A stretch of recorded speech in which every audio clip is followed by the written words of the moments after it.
In this video, we're going to be talking about how to use Venmo for college students in 2026. So let's get straight into the video.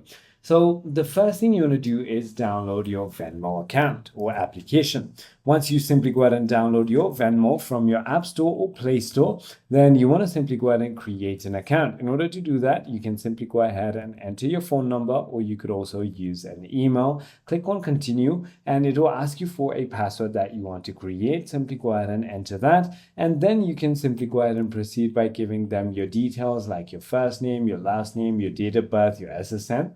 Then it will also let you add a bank card. So simply go ahead and add any of your bank, whether it is Bank of America, Citibank, Chase, and many more right over here. You can also go ahead and find your friends right over here, and you can also add money to your Venmo. Once you go ahead and do so, you can actually go ahead and send money to people by simply entering the amount, and you can also enter remarks like what it is for.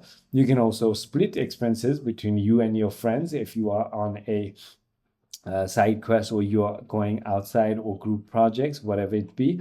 You can also simply go ahead and request for money to your friends. So for example, for last night dinner, you can also use a Venmo debit card if you want to, and you can check your activities like your transactions as well. I hope